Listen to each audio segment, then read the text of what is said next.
তো hello guys, কেমন আছো সবাই? আশা করছি সবাই ভালো আছো। আর বিসিসিআই স্কোয়াড অ্যানাউন্স করেছে ইংল্যান্ড সফরের জন্য। ইংল্যান্ডের সাথে যে টেস্ট সিরিজ আছে সেই টেস্ট সিরিজের জন্য বিসিসিআই স্কোয়াড অ্যানাউন্স করেছে এবং একটা শকিং স্কোয়াড আমরা দেখতে পেয়েছি, যেখানে অনেক আমরা নতুন মুখ দেখতে পেয়েছি এবং যারা রেগুলার রঞ্জি ট্রফি খেলে তাদেরকেই দেখতে পেয়েছি।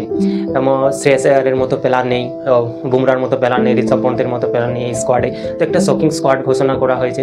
আমরা দেখেছি যারা সোশ্যাল মিডিয়ায় অ্যাক্টিভ থাকি তারা দেখেছি যে যেখানে বিরাট কোহলি এবং রোহিত শর্মা ইংল্যান্ড খেলতে যাওয়ার জন্য প্রস্তুতি নিচ্ছিল, সেখানে তারা হঠাৎ করে অবসর নিয়ে নেয়। তো মনে হচ্ছে যেন কোথাও না কোথাও প্রায় প্রত্যেক দর্শকদের মনে হচ্ছে যেন বিসিসিআই একটা রাজনীতি খেলছে, যেখানে শ্রেয়াস আয়ারের মতো প্লেয়ার যে প্রত্যেকটা টুর্নামেন্টে বা প্রত্যেকটা ইয়েতে ওডিআই বলো, টি20 বলো এবং কি রঞ্জি ট্রফিতে বলো, প্রত্যেকটা ইয়েতে ভালো পারফরমেন্স করে এসছে। সেই শ্রেয়াস আয়ারের মুখে টিমে নেওয়া হয়নি।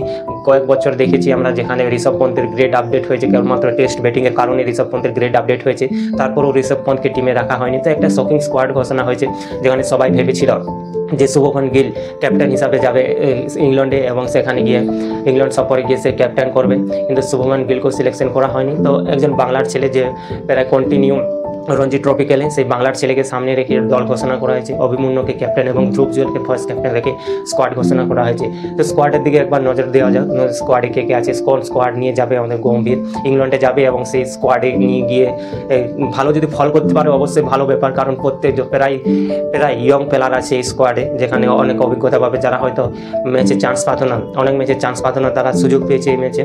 তো ভালো একটা ভালো উদ্যোগ এটা বিসিসিআইয়ের, যেখানে হয়তো বিরাট কোহলি আর রোহিত শর্মার মতো প্লেয়ার চলে যাওয়াতে ভবিষ্যতে নিয়ে চিন্তা ভাবনা করছে। তো সেই অনুযায়ী স্কোয়াডটা ঘোষণা করা হয়েছে।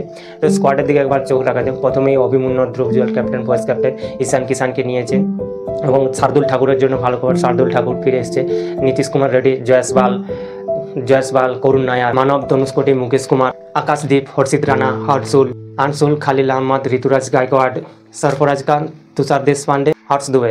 টোটাল 17 জনের স্কোয়াড ঘোষণা করা হয়েছে। এই স্কোয়াড নিয়ে খেলতে যাবে, তো অবশ্যই ভালো ব্যাপার। আর ওদিকে ওমেন্সও যাবে টি20 এবং ওডিআই ম্যাচ খেলার জন্য। যে মহিলা ক্রিকেট দল আছে আমাদের বিসিসিআই, সেই মহিলা ক্রিকেট যাবে ইংল্যান্ডে এবং কি দুটো টিমই যাবে জুন মাসে খেলতে। তো ওডিআই এবং টি20 ম্যাচ খেলবে। তো একবার দেখে নেব যে মহিলা দলেরও স্কোয়াড ঘোষণা হয়েছে, তো সেই স্কোয়াডে কে কে আছে। এবার মহিলা দলের স্কোয়াডের দিকেও চোখ রাখে। যে মহিলাদের ওমেন্স যে টি20 স্কোয়াড আছে, সেই টি20 স্কোয়াডের দিকে নজর দেবো, কারণ টি20 স্কোয়াডে হয়তো এক দুটোই চেঞ্জ করে, টি20 আর ওডিআই স্কোয়াডে এক দুটোই চেঞ্জ করেছে প্লেয়ার। তো সম্ভবত প্রতীক রাওয়াল ও থাকছে না টি20 স্কোয়াডে এবং কাশবি গৌতম টি20 স্কোয়াডে থাকছে না, তারা ওডিআই স্কোয়াডে থাকছে। বাকি সব একই প্লেয়ার থাকবে। তো টি20 স্কোয়াডের দিকে প্রথমে চোখ রাখি। হরমনপ্রীত কৌর, স্মৃতি মান্না দোনা। হরমনপ্রীত কৌর ক্যাপ্টেন আছে, স্মৃতি মান্না দোনা ভাইস ক্যাপ্টেন আছে। হরনীলা দেওয়াল প্রতীকা রাওয়ালের জায়গায় আসছে। সায়ালি প্রতীকা রাওয়ালের জায়গায় খেলবে। হার্লিন দাওয়েল, জেমিজা রদ্রিগোজ, রিচা ঘোষ, আস্তিকা ভাটিয়া, দুজন উইকেট কিপার আছে। দীপ্তি শর্মা, আমনজিৎ কর, কাশবি গৌতম খেলছে না, গৌতমের জায়গায় কুন্তি খেলবে। স্নেহা রানা, অরুন্ধতী রেড্ডি, তেজাল, সি চারণী আর সুচি উপাধ্যায়। তো এই টি20 স্কোয়াড নিয়ে যাবে এবং এই টি20 স্কোয়াডে থাকছে এবং ওডিআই স্কোয়াডও সেম থাকছে। কেবলমাত্র ওডিআই স্কোয়াডে আবার প্রতীকা রাওয়াল ফিরে আসবে এবং কাশবি গৌতম ফিরে আসবে ওডিআই স্কোয়াডে।